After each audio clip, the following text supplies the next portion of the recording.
Olá, eu sou Milho Wonka, Milho Secreto Wonka. Hoje teremos mistério, segredos, algo não muito bem explicado, teorias da conspiração e anonimato. Você vai conhecer agora 8 sociedades secretas misteriosas pelo mundo. Quer dizer, não tão secretas assim, até porque se elas fossem secretas, eu não saberia, você não saberia, esse vídeo não existiria. Tem algumas que tem até site, mas enfim, elas são um tanto quanto misteriosas. Assista e deixe o seu like. Milho, milho, milho, milho, milho, milho, milho, milho, milho, milho, milho, milho, milho, milho, milho, milho, milho, milho, milho, milho. Número 8, Skull and Bones. A ordem Skull and Bones é uma das mais já faladas na internet e apesar do nome assustador que ela recebe, é uma sociedade estudantil da Universidade de Yale e foi originalmente conhecida como a Irmandade da Morte. Uma coisa que é inegável é que o grupo tem alunos muito poderosos e grandes figuras dos Estados Unidos. O grupo se reúne todas as quintas-feiras e domingos em um edifício que eles chamam de O Túmulo. E especula-se que o grupo pretende moldar os futuros líderes de política e os membros da CIA, o que eles negaram veementemente. O grupo foi fundado em 1832. A verdade mesmo é que ninguém sabe o que eles discutem lá dentro, a não ser os próprios membros, é claro. Número 7, Opus Dei. O Opus Dei foi uma organização fundada em 1928 com bênçãos do Papa. E é de fato dedicado à crença de que todos são chamados à santidade, o que inclui o celibato. O grupo já sofreu no passado por ser excessivamente rigoroso aos seus princípios. Nas residências do Opus Dei, onde vivem os chamados numerários, não é permitido televisão ou ir ao cinema, o jornal chega editado,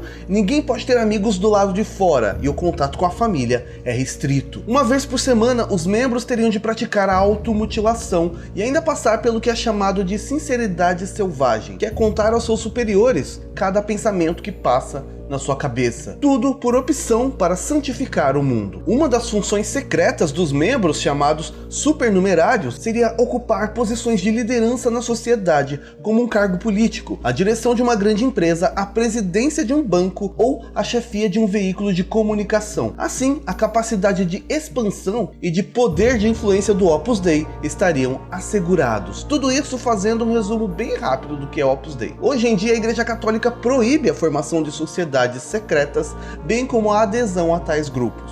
Número 6, o grupo Bilderberg. Fundado em 1954 pelo príncipe Bernhard da Holanda, pelo primeiro-ministro belga Paul van Zeeland, pelo conselheiro político Joseph Rechinger e pelo presidente da multinacional Unilever na época, o holandês Paul Hitchens, o clube Bilderberg é uma organização não oficial que nasceu supostamente para promover a cooperação transatlântica e debater assuntos relevantes em nível mundial. O nome Bilderberg vem do hotel holandês que abrigou a primeira reunião, lá em 1954. O sucesso desse evento convenceu os organizadores a realizar ele anualmente, isso em algum país europeu, nos Estados Unidos ou no Canadá. Ninguém nega a existência deles, eles deixam até mesmo o público conhecer os tópicos das reuniões. Mas você não está convidado a participar delas, a lista de convidados é exclusiva e compreende só algumas pessoas das mais poderosas do mundo, desde os principais funcionários do Fundo Monetário Internacional até os presidentes e líderes da União Europeia. O que é dito nessas reuniões, ou quem disse o que, nunca será revelado em detalhes, o que leva a especulações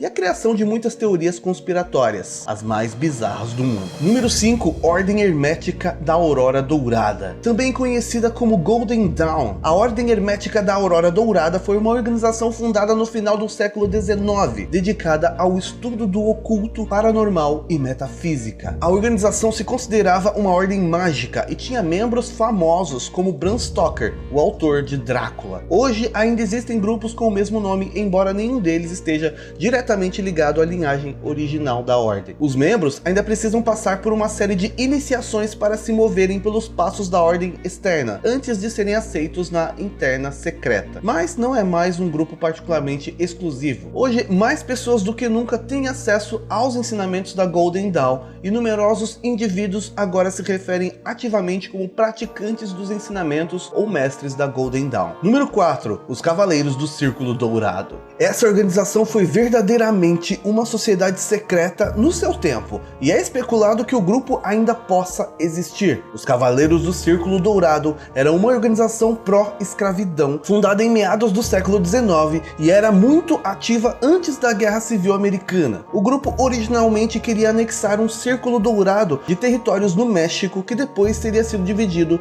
em 25 estados escravos. Se alguém sequer imaginasse que você era um membro desse grupo, certamente você seria preso. Depois que a Guerra Civil acabou, alguns historiadores acreditam que o grupo tenha mudado de nome. Há especulações diversas que dizem que o grupo planejava financiar uma segunda guerra civil e continuar como uma sociedade secreta. Mas a verdade é que nenhuma atividade da KGC, Knights of the Golden Circle, já veio à luz, e as fontes mais confiáveis dizem que o grupo deixou de existir em 1916. Mais recentes passeatas racistas nos Estados Unidos mostram o contrário. Número 3. Ordo Templi Orientis. A Ordo Templi Orientis, ou a OTO, é uma organização religiosa internacional fraterna. O grupo é modelado como a estrutura da maçonaria, e um dos membros mais conhecidos foi o autor ocultista britânico Aleister Crowley, que também era um líder da organização em 1925. Ele, tempos depois de ser expulso da Ordem Hermética da Aurora Dourada, reformulou a Ordo Templi Orientis, tornando ela uma das principais representantes do movimento telêmico. De acordo com Crowley, cada indivíduo tem uma verdadeira vontade, que, resumindo, é essencialmente o chamado ou o propósito na vida. Alguns entendem essa ideia como o objetivo de alcançar a autorrealização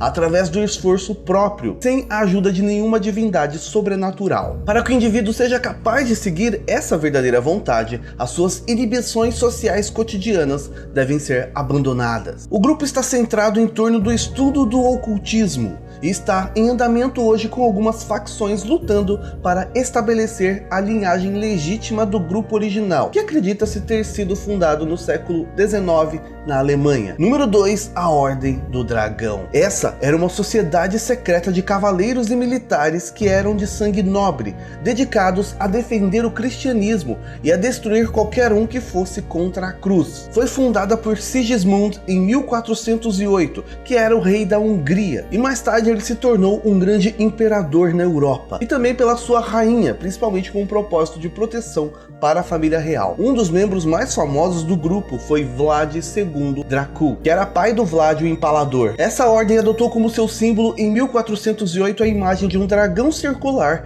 com a sua cauda enrolada em torno do seu pescoço. Já o seu termo Dracul tem suas origens na palavra em latim Draco, que significa o dragão. Vlad o Empalador usou o nome Dracúlea no contexto filho de Dracul, ou filho daquele que foi membro da Ordem do Dragão, uma vez que isso era usado como título de honra. A ordem original tinha 24 membros da nobreza. O requisito básico e único para ingressar na Ordem do Dragão é, além de possuir um domínio próprio ou bem maior, é necessário possuir no que a ordem chama de dragão interior, uma força animalesca que tem a forma de um dragão, quer seja ele de qualquer espécie, e que para utilizá-lo é preciso dominá-lo. Fazendo isso, ele irá proporcionar mais de 1000 utilidades que possa ser benigno ou maligno. Número 1. A antiga e mística Ordem Rosa Cruz. Acredita-se que esse grupo tenha sido fundado em torno de 1600 por um grupo de protestantes alemães que queria mudar a Europa e a agenda política dos seus líderes. Como um grupo organizado por protestantes, os Rosa Cruzes teriam sido percebidos como muito perigosos na época. A religião dominante na Europa na época era o catolicismo. Nessa mesma época, manter algo como secreto da sociedade era usado como uma proteção